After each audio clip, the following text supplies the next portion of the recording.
Brahma Gurur Vishnu Gurur Devo Maheshwara Guru Sakshat Parabrahma Tasmai Shri Gurave Namaha. Om Sahana Bhavatu Sahano Bhunaktu Sahaviryam Garavavahai Tejasvinavadhi Tamastama Vidvishavahai. Om Shanti Shanti Shanti.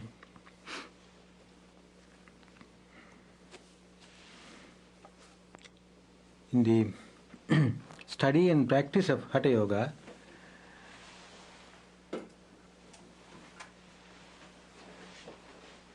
the central and fundamental concept is Prana. I think all of you have heard this quite a number of times. Prana. And what is Prana? Prana. Nothing more really can be said about it, because it is not something which can be objectified, described and discussed. Its existence can be inferred.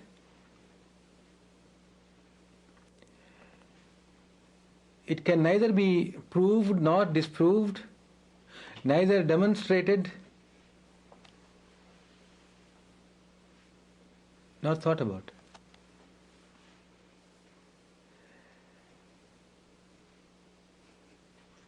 But its effects can be known. Just as you cannot see air, but you know that if air is not there, you would not be able to breathe. You know that the branches of that tree swing because of the movement of air. You do not see itself, but you become aware of its existence by its functions.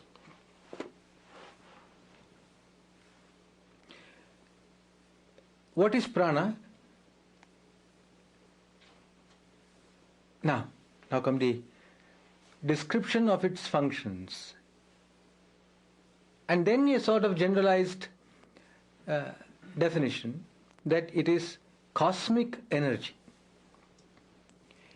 Every form of energy that you may conceive of, think of, discover, describe in the cosmos is prana. We'll take a quick look at the on that dimension before we go into some details.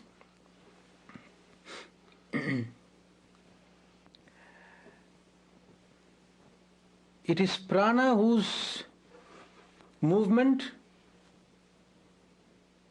or vibration in the cosmos gives rise to the world appearance.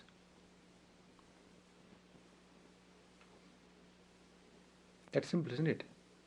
It's because of some agitation, some vibration, some movement of energy in the cosmos that makes it possible for the elements to be formed in the first place.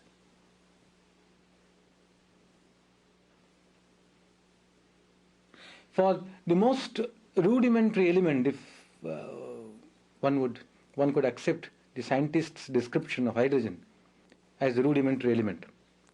For that rudimentary element to collide and to collide and to collide and to collide and to collide and to become more and more and more complicated, forming the most complicated elements or molecules, that force that brings about this collision is prana.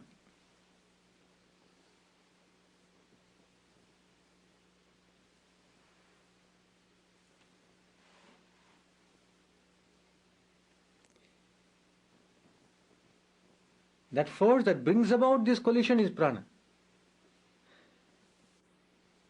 So that what makes the grass green is prana.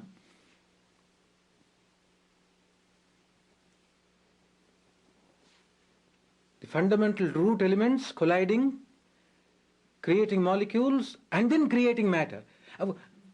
You call these matter at one end, but in the beginning it was nothing but prana. At one end of the stick, you call it matter, you call it stone. But the stone is the end product, so to say, because it's not at the end. It doesn't come to an end. We don't know what it's going to be another 10 million years later. The stone is but an end product, so to say, of the beginning of which is movement. Pure, sheer movement of energy in consciousness.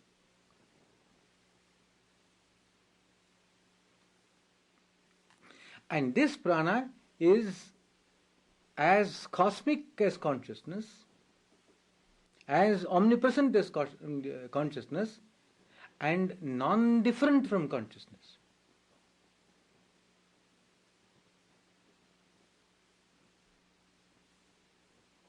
Right? The entire universe, we just, show our hands like this as though the universe is that much. Right. I'm introducing that because we are coming to that problem next. The entire universe is nothing but Chit Shakti, which we discussed yesterday. Consciousness which is with energy inherent in it. Consciousness plus energy, that makes it two, doesn't it? Can you forget this duality there and see it as consciousness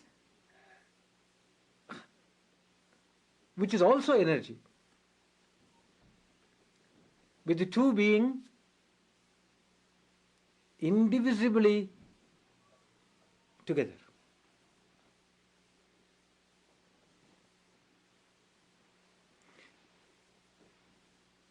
And yet, if you have been following even these few words a bit critically, you would have noticed that we are committed to this duality.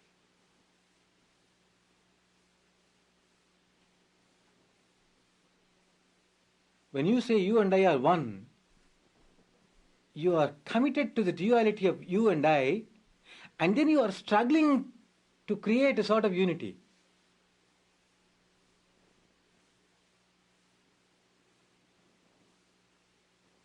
Is that right?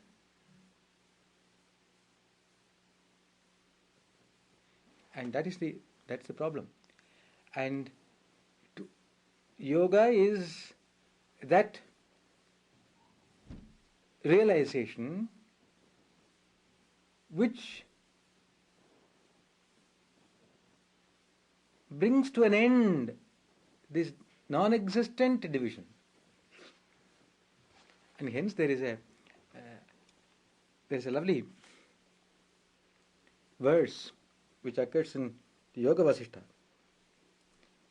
Ve bije chitta vrikshasya pranaspandana vasane ekasminscha tayokshine kshipram dve api nashyatah.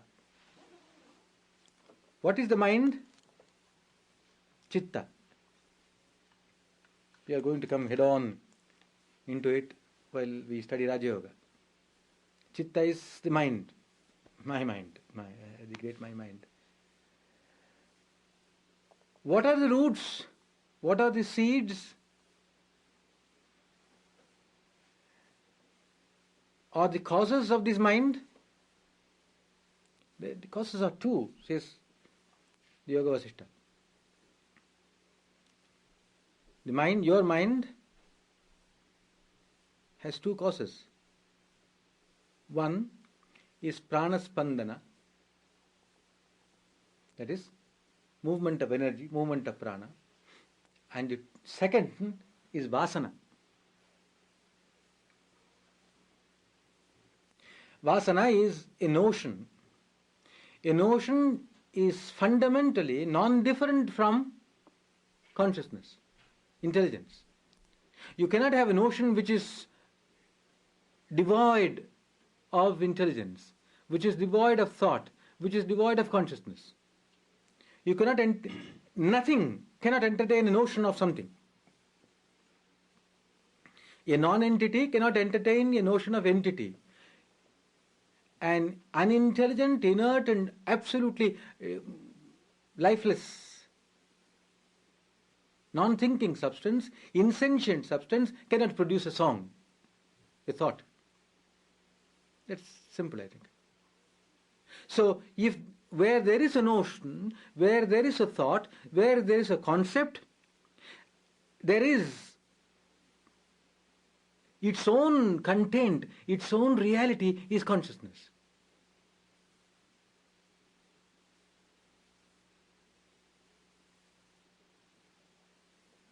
So, that consciousness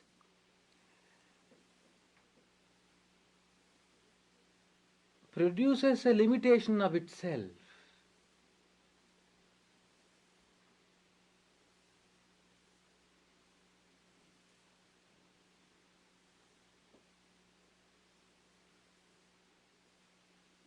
Universe, the whole cosmos.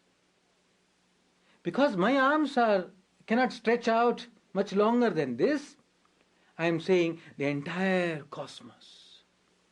And there, in thought, I have limited this cosmos to this.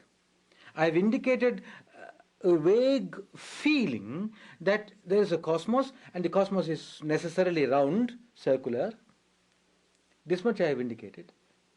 The circle being a beginningless, endless unit. But because of my own limitation, I have limited it. To me, therefore, the cosmos is that much.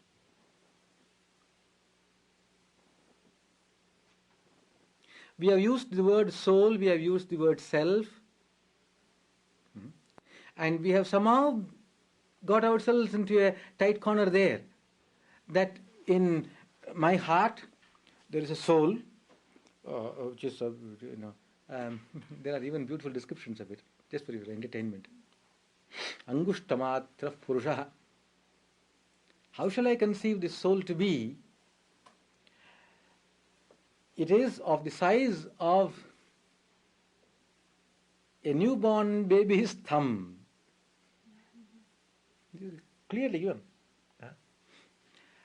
And when you read these descriptions, they are in deadly earnest. That you must go and look at that newborn baby and look at its thumb and measure it. See how long it is. And then how tender and how lovely and how, like a lotus petal. How lovely it is. And then fix it in your mind and then go into your meditation room, visualize this there, that little baby's thumb. That's my soul. After having described it in such earnestness and seriousness, the yogi much later tells you that I gave it to you just for the sake of a focal point, so that your mind may not wander wildly. It's not as though that if you cut up my heart, you will find a baby's thumb there. It doesn't exist. But that was given to you in order to focus your attention. Then he goes on to say that I told you your soul or your self is in the heart, but that is not the heart on your left side, which is the human physical heart. The spiritual heart is on the right side. Good. You are rolling along the track sleepily. I don't know if they used to do that here. In India, this is quite a common feature. In the days when bullock carts used to be used, the bullocks knew where to go. So the driver would jump onto the cart, even at sometime late in the evening or night, and go to sleep. And the cart would go. The bullocks knew where to go, and he would go straight home, back home. Like that we have been moving. We have been provided with some kind of a track, a rut, and a cart. Somebody rolled it, and we have kept on going till somebody wakes us up and says, "No, I gave it to you as a sort of help. That's not the truth."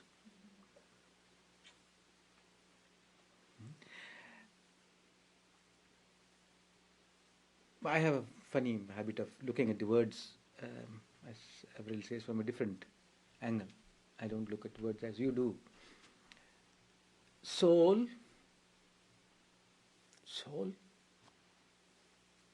To me, it sounds like cell.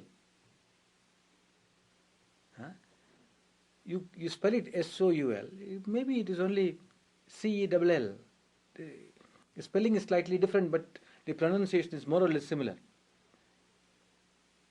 Is it possible, therefore, that what you and I have called the soul is nothing but a single cell?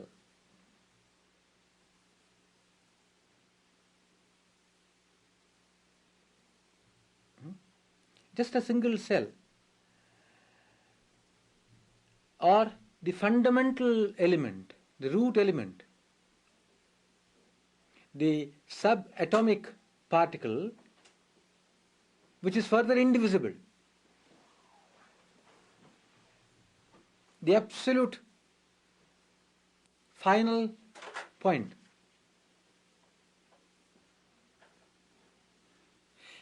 Of which there are infinite number in the world, in the universe. And that cell, which is identical with the cosmic being,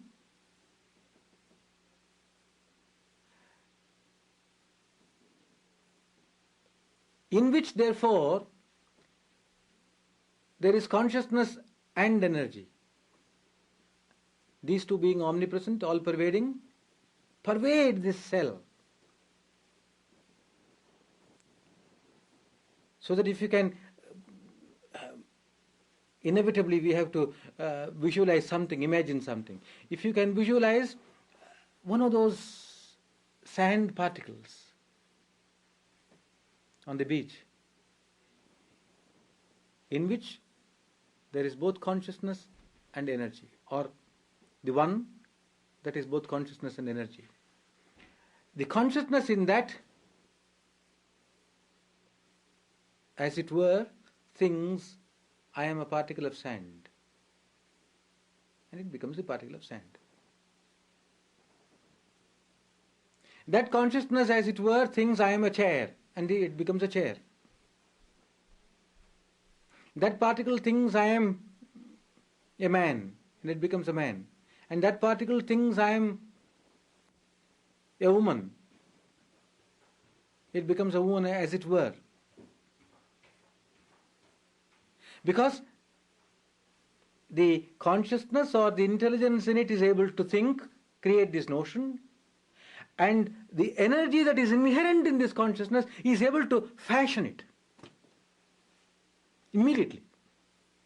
Everything is in the universe is fashioned by energy, and since the energy is there in all things, in every cell, every atom of existence, it is immediately able to fashion the substance that is conceived of. That is the meaning of these innocent little words. What is the seed, or what are the seeds that bring about you as you and me as me, the dog as a dog, the tree as a tree? Ve bije chitta vrikshasya. There are these two causes, the two seeds. One is prana spandana, movement of energy, and the other is vasana. Is a mysterious, self-limiting concept.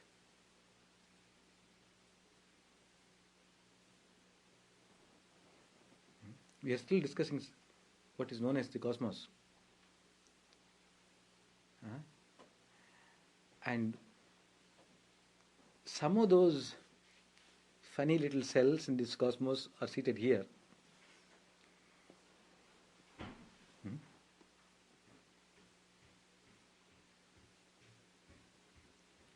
There is also a beautiful description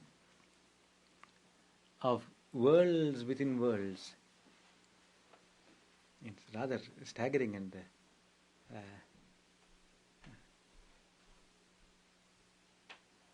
mind-boggling. Take a nice big statue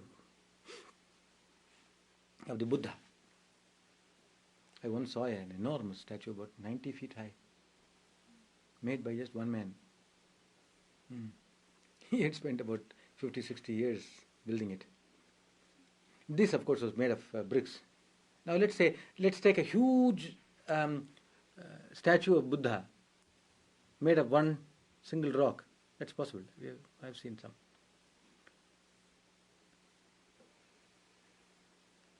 Before this statue was carved, it was a rock. It was a single huge big rock.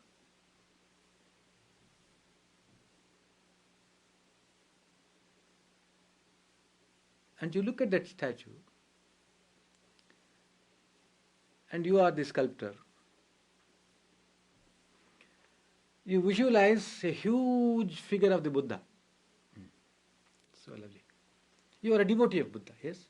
You are not a commercial devotee. You are a true devotee of Buddha. And so you are fashioning a huge big statue of Buddha. You can make it. And then you have a friend who is more commercially inclined than devotionally inclined.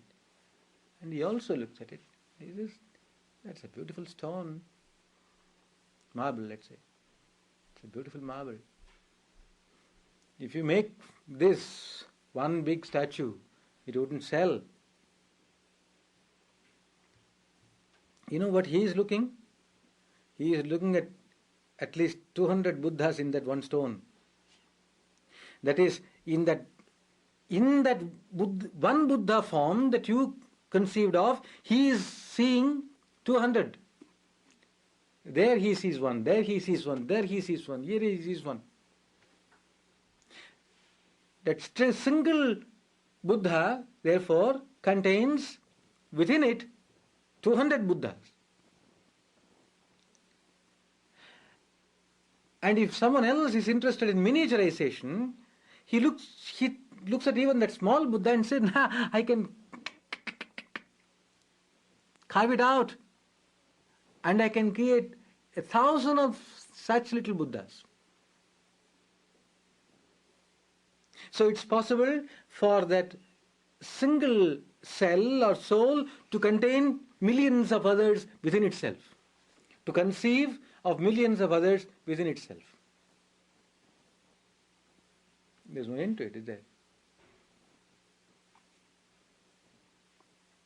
I think I am that big, 5'8", 150 pounds,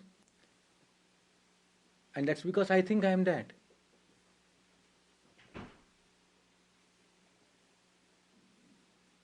The movement of energy, in that thought, I am this, I am so and so, I am this much, I am this tall, I am this big, I am this high, this heavy.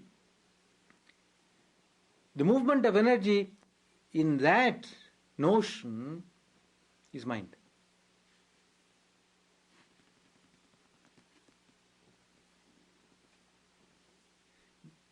You understand, no? There is, in this cell, there is a notion that I am limited. I am small, I am this, I am that. Or I am big. And that notion is what's called vasana. The notion is, by definition, self-limiting.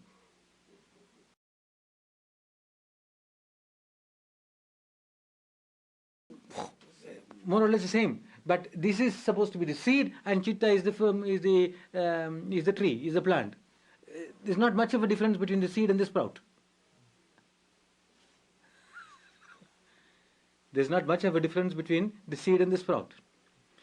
In order that we may not commit this error of, is that so? You know, the acid trips. Is that so? I'm thinking I am a man, and so I am a man. Now I am going to think I am a woman. I don't become a woman. Why is it so? It's superficial. I have not gone to this part, the root. That's the reason why they distinguish between the seed and the sprout. Citta is the sprout. The mind is the sprout. What is the seed for that sprout? Vasana is the seed for that sprout. And what is vasana? The thing that is the notion, the concept, or the self-limiting idea that is built into every cell of that body.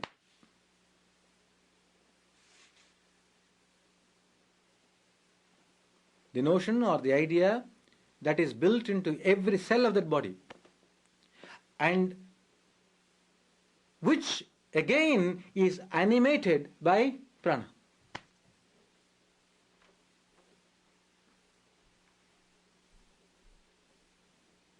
These two together, therefore, give rise to citta, the mind. You know, it's important to understand this clearly, because quite a lot of what goes under the name of positive thinking proves to be ineffective because of that. We think that we think what we think. And then we wonder why all that positive thinking hasn't worked. We have not been thinking at all. We only think that we think.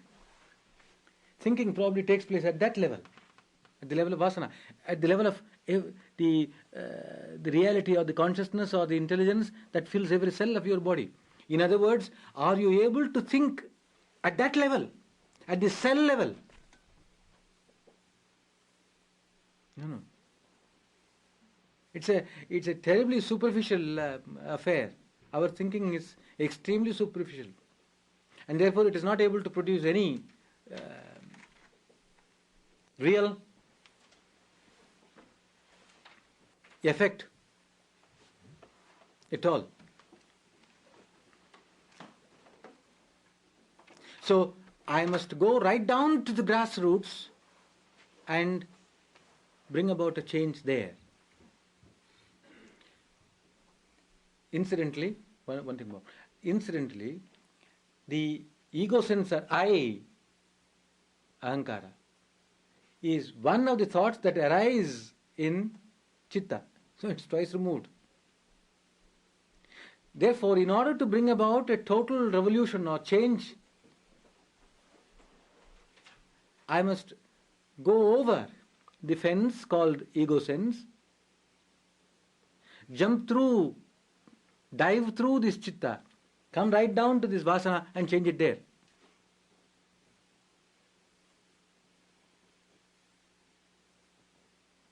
Yeah?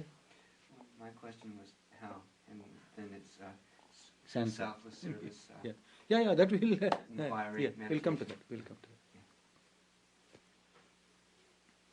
So that is the microcosm.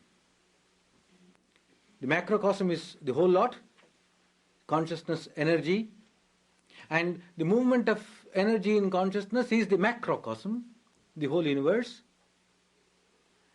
and a cell, as it were, a particle of energy in this macrocosm, entertaining a self-limiting notion, this is I, becomes you and me, the individual, microcosm. Non-different, inseparable from the macrocosm, inseparable from the cosmos, but apparently functioning as if independent.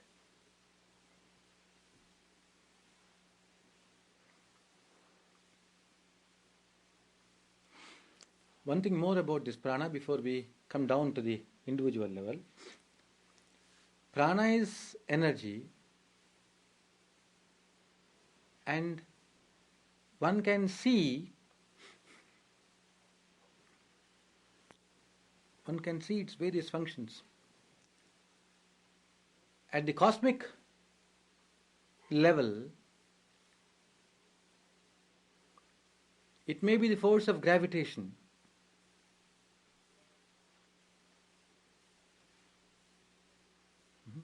at the cosmic level.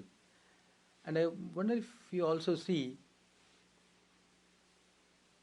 that it is only with our own finite mind, which is fond of division,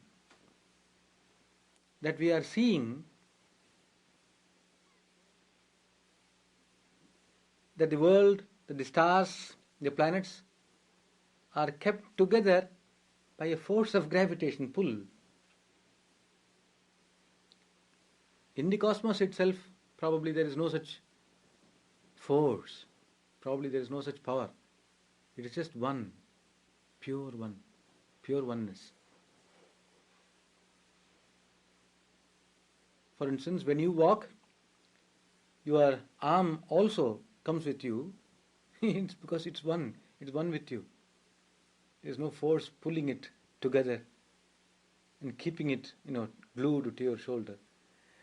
We have some ideas, some funny ideas. So, looking at the cosmos from our own preconceived ideas or notions, one can say that the force of gravitation at work in the cosmos is a manifestation of prana. And on a closer level, electromagnetism is also prana. The energy inherent in substances, in physical substances, that's also prana. And in sentient beings,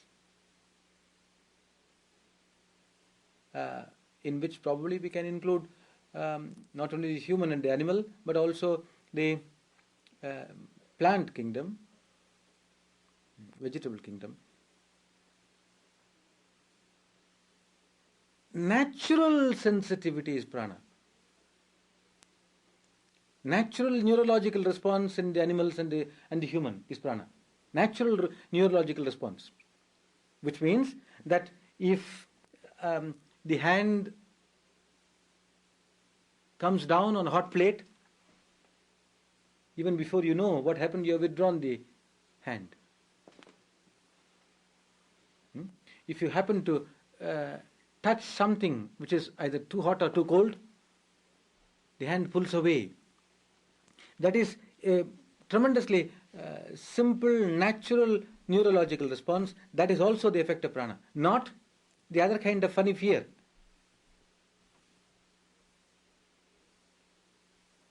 I was attacked by somebody when I was walking in the bush, and therefore I am afraid of all bushes, or I am afraid of all human beings. That is not a natural neurological response. If she gets up and grabs me by the throat, the natural neurological response will throw her out.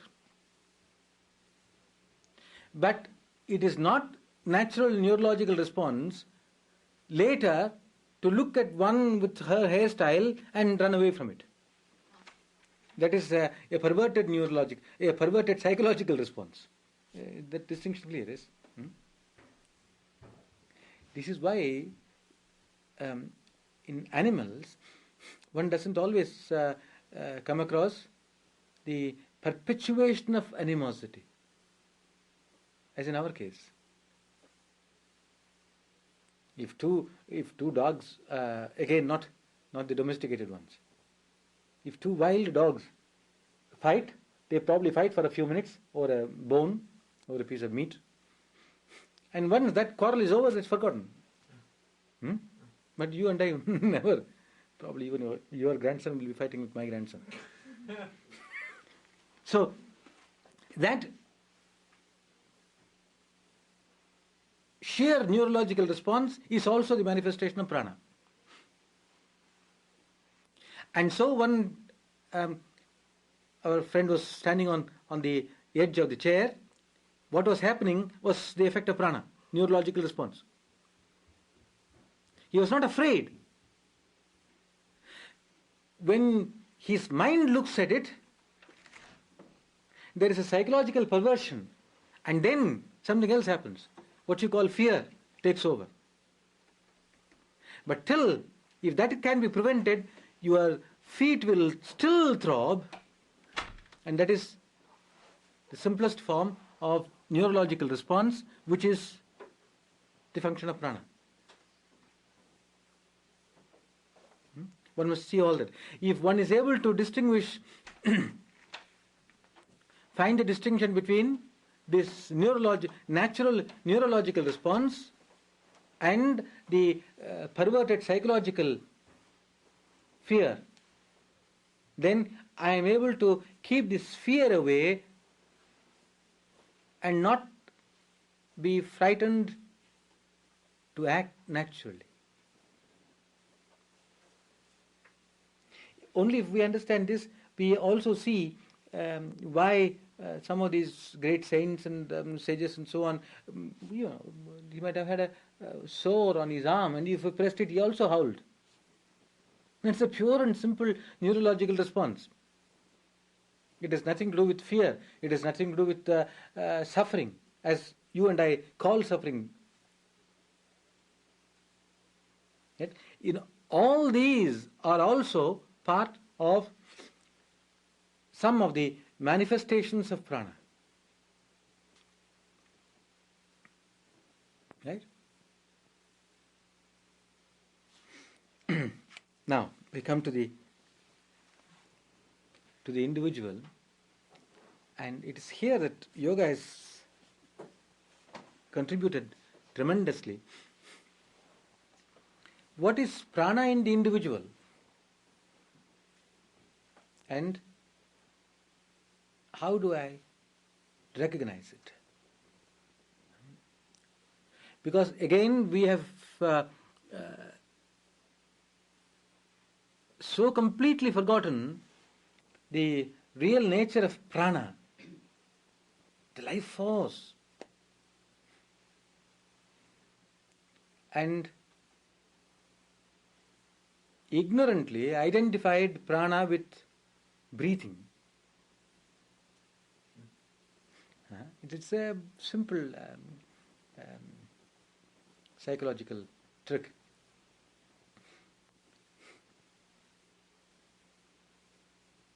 We see a dead body, and in India they used to say its prana has gone. The life force has departed. Its life force has left that body. And you look at it, what is the difference? The first noticeable difference is that it doesn't breathe. And therefore we call this breathing life breath.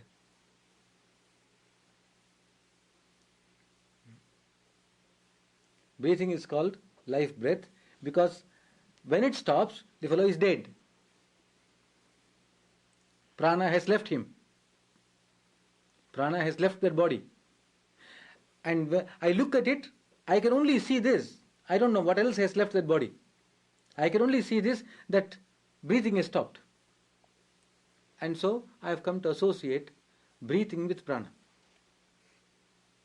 It is quite a simple equation.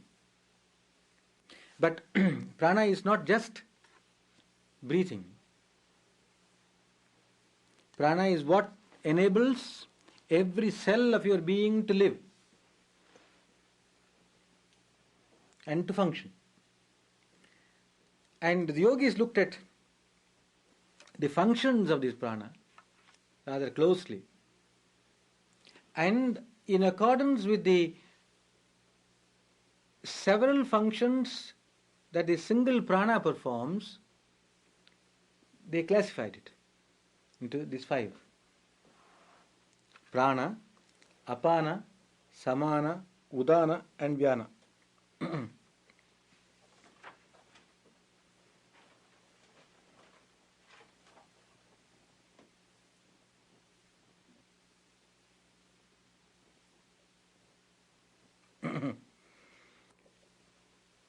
What are the functions of these 5?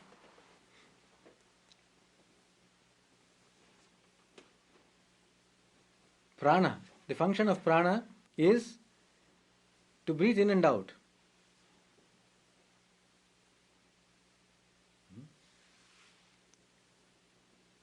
function of breathing in and out is considered the function of prana. Elsewhere you might also see, you might also, no, it's coming next. What is the function of apana? The function of apana is excretion. Excretion is a function of apana. Now, what is excretion? Excretion of what? Not only the feces and the urine and so on, but all manner of excretion. And so, to the extent that the exhaled breath carries some sort of excretion with it, there the function of apana is involved. I am bringing that to your attention because these divisions should not be taken literally, sort of cut and dried. This is it, this is it. The whole thing is prana, but this prana has different functions. And in accordance with those functions, we give it a different name, just for identification.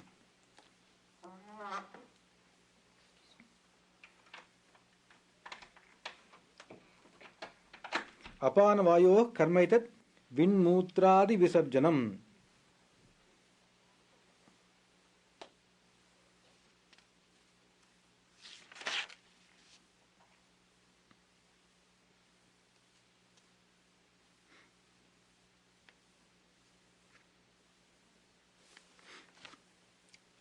Samana is that which enables assimilation to take place. Nourishment and assimilation. So that it is the carrier of nourishment to the various cells of the body.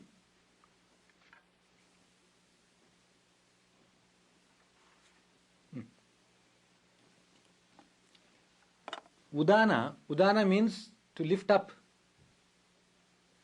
And it is said that udana is that force which enables you to walk. It is I hope you appreciate that these yogis are supposed to have been terribly unscientific and superstitious and silly people who had no scientific knowledge at all. They realized that the gravity of the earth pulls you down all the time, and they must have questioned, how then are you able to walk? What is the difference between you and a stone? If the earth's force of gravity pulls you down, pins you there, that's it. You stand there like a tree. How are you able to walk? It is the udana that enables you to tear your foot away from the floor and advance.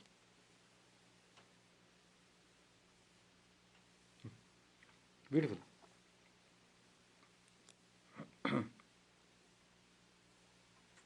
And Vyana literally means pervading, pervasive, all pervading. And it is Vyana that enables the blood to be circulated and the energy which is to be circulated throughout the body.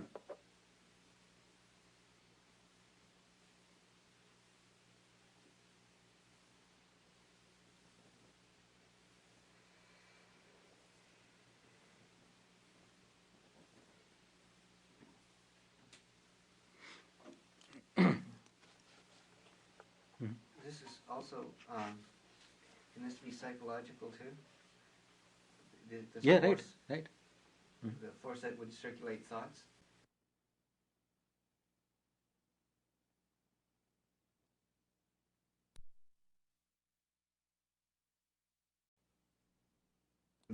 Right, correct. Right, yeah. Yes, they use it for in breathing.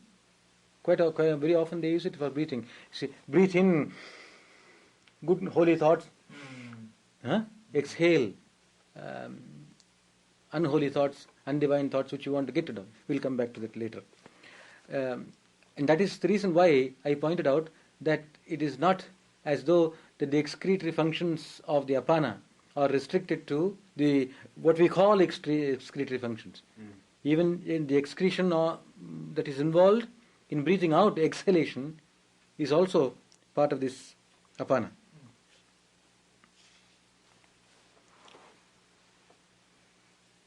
What is the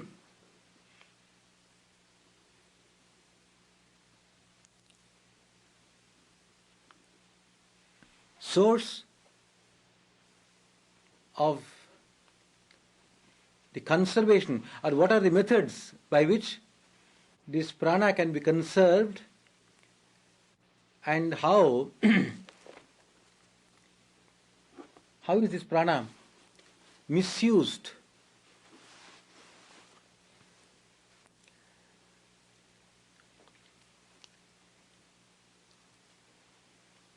Prana is found everywhere in this universe, in all things in this universe, not only in food, not in water, not in air, everywhere, throughout. And it is only the prana in the individual, as long as it functions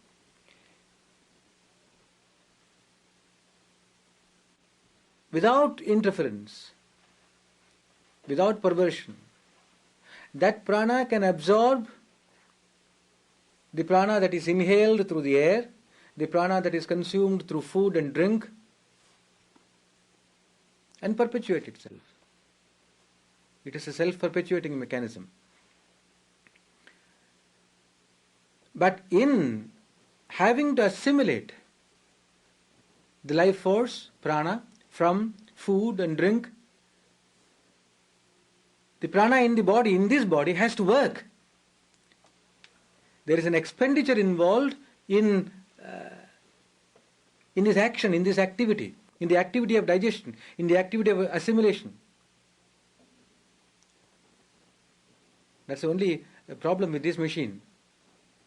It works, and in its functioning, in its working, it has to spend prana, and even eating and drinking and assimilating, digesting and assimilating, is also a work, an activity, which involves expenditure of prana.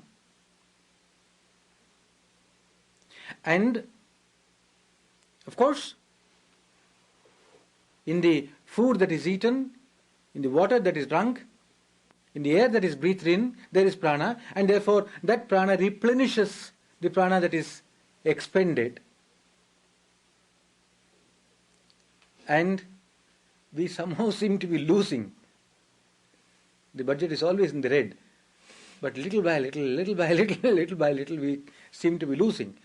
And when the energy that animates this body is so low that it cannot replenish itself anymore, no amount of food, tonic, drink, or what have you, is able to perpetuate it. Then the apana takes over. The apana is excretion, isn't it? At that stage, the entire body is fit to be excreted. That is why the apana is considered the manifestation of death.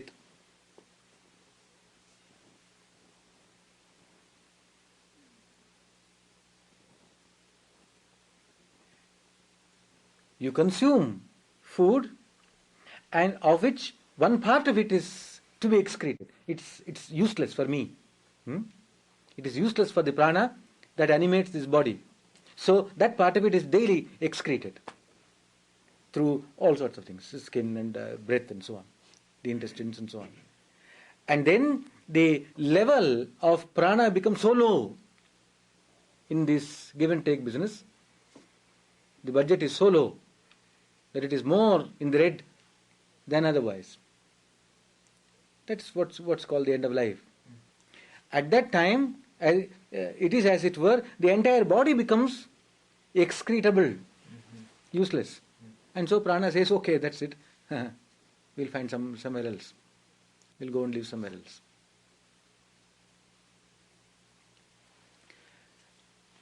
It is... There is also a theory or a doctrine that prana is not recharged by eating and drinking,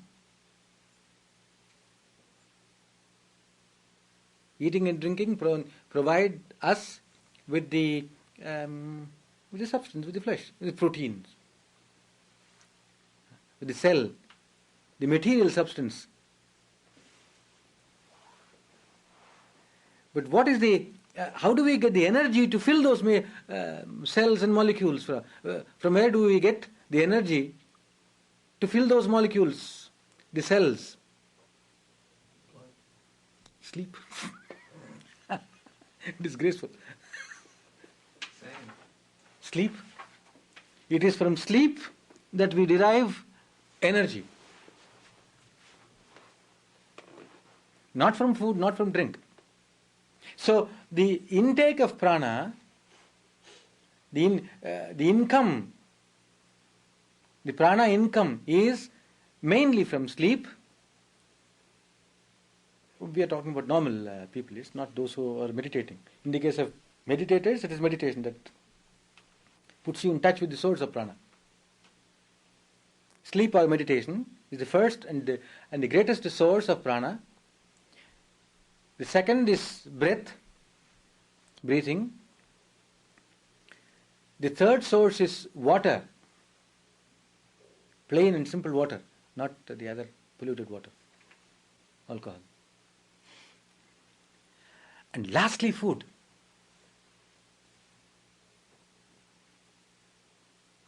Because in the case of food, a lot of energy is expended in digesting, assimilating it, so that the quantity of prana that is derived from it, that is got from it, is not terribly greater than the amount of prana necessary to digest it. So the balance is more or less equal, or a little less. We derive less, we get less, and spend more.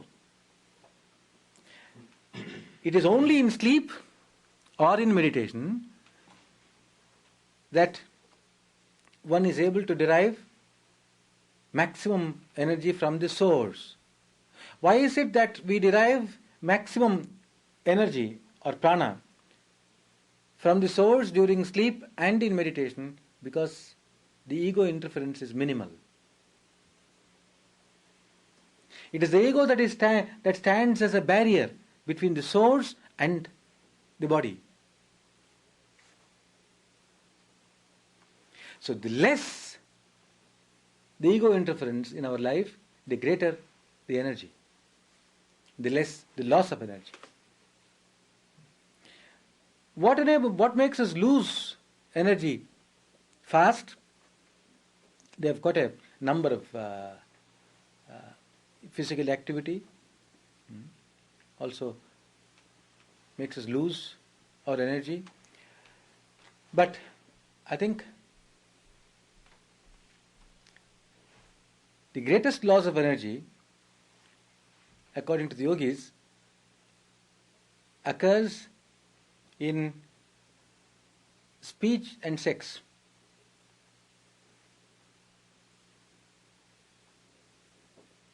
Speech and sex, they are the greatest drain on the pranic energy. And therefore they said, reduce these two or cut these out.